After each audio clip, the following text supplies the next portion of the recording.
Do you take vitamin supplements? I do. Here's what I take. Hey guys, welcome back to 5nothing100nothing.com. I am Fugget! And it stands for the fittest underdog guru using intelligent tactics. Okay guys, let's talk about vitamin supplements, okay? They're very controversial. People have opinions on one side or the other. You'll hear people say, well, my doctor said that you just pee them out, and some people swear by them. Some people use them as a crutch to justify or to enable themselves to eat a poor diet, thinking, well, I take supplements, so I can get away with this and that.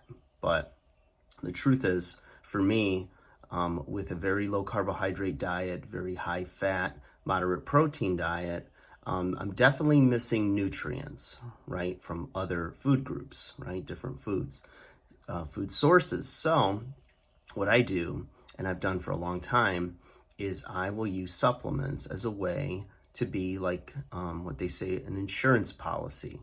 So it's just to make sure that I'm balancing everything and covering my bases. There's no such thing as a perfect diet. And by diet, not the regimented in the book that you read type of diet, but anything you're consuming is basically how I'll use the word diet. So, what you're eating, how you're nourishing your body. So this is a list of supplements that I use, and it changes over the years based on if I have any health needs. There's things that are seasonal. For instance, vitamin D3, since I live north and in the wintertime, there's less sunlight, so I don't get as much D3 from the sun. So I'll use a D3 to bring my D3 levels up so that it's a mood enhancer. There's all types of research that shows the benefits of supplementing with the D3.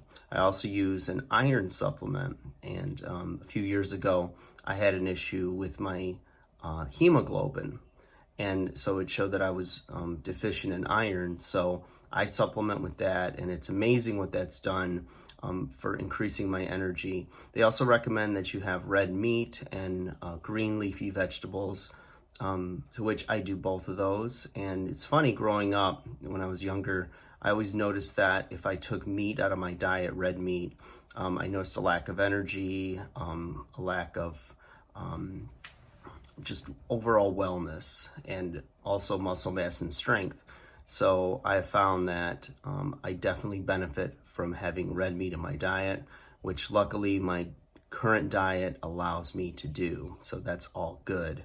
But basically, I try to keep it simple. So I'll take a multivitamin mineral, and I'll usually alternate brands that I use because of there's always a scare that supplement companies aren't being completely transparent with their labeling, and you never know what you're getting.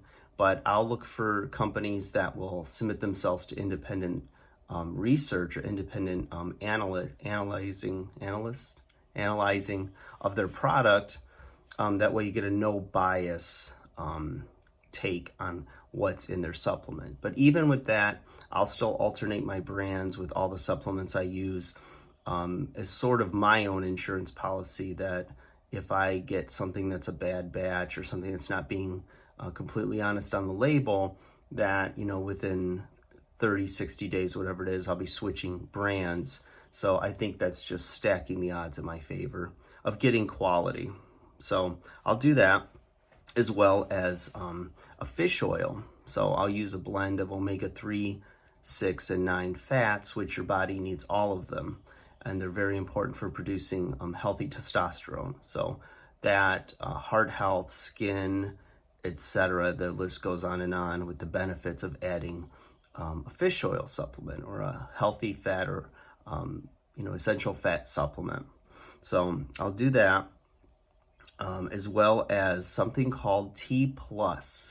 It's made by Nature Plus, I believe. And what it is it's a blend of different minerals, micro minerals, etc., that helps the body naturally produce testosterone. So if you're lacking things in your diet, microminerals, etc., you're going to get that need met by a supplement like this. So the marketing for it, and if you look at the bottle and everything, it's testosterone booster. And I realize that's marketing and they're trying to get people to buy the supplement, but at the end of the day, it's a mix of minerals that you can find in food, but you don't always eat those foods that are going to produce a high amount of each one of those minerals. So for me, that's my insurance that if there's something lacking in my diet and I'm deficient in any of those minerals, I'm getting it here in this supplement.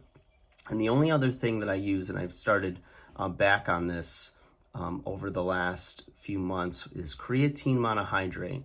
Now, I know there's all types of different creatines that are made out there, and they've made I think it's a creatine phosphate, and then there's different fancy versions of creatine that basically they change it a little bit, add some flavoring to it, to the powder, and then it ends up becoming an expensive creatine. And the research that I've read just shows that pure, regular, cheap creatine monohydrate is very effective in the body, somewhere around 5 milligrams a day. So I'll do that, and it's been amazing for filling out the muscles. It's a cellular hydrator, so it forces water into the muscle cell. It allows for stronger contractions. And creatine monohydrate is one of the most well-researched, if not the most well-researched supplement that we've ever had. And people get nervous about, oh, my kidneys and my liver and this and that. Well, if you don't have a pre-existing condition and you've talked to your doctor, then you should be safe to use this. But like everything else, use it in moderation. I don't double up on any supplements. I use the recommended dosages. I don't buy things with an extreme high potency, because that's where I think you start to get into the you're peeing out your supplement thing.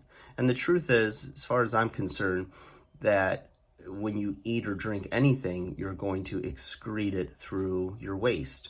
So of course I'm peeing some of it out, and that's just the nature of our digestive systems, and we absorb what we need and we eliminate what we don't. So when you're dealing with vitamins, you've got your you got your fat soluble and your water soluble vitamins. Water soluble ones basically means that whatever your body doesn't absorb, you're going to excrete in your urine. Fat soluble, it'll store it in the fat. A, D, E, and K are the fat soluble vitamins. Those are the ones you want to be careful not to overtake or OD on or overdose on, because those are basically going to get stored in your fat, and they can become toxic in the body. So just using those supplements, I've recently added back in apple cider vinegar, which the research is amazing on what that does for the body, what that does for joint inflammation, for blood sugar control. And I noticed not only with myself, but many clients that started using apple cider vinegar, that all of a sudden stomach issues clear up, indigestion, as well as the elimination of midsection or midriff type body fat. So that's it in a nutshell, guys. Just thought I'd share with you. Wasn't sure if I'd made a video talking about the supplements that I use, but I just wanted to throw that out there for you guys that are looking to get started on supplements. I see those as like the big ones, There's always the other vitamins and minerals and, special supplements you can take. But at some point, it's really stretching your supplement dollar, and you don't want to get out of control with it. You want something, a supplement regimen that's going to enhance your health, but it's not an excuse for a poor diet or lack of exercise. So guys, hope you enjoyed that. Like, share, subscribe. I'll talk to you again soon.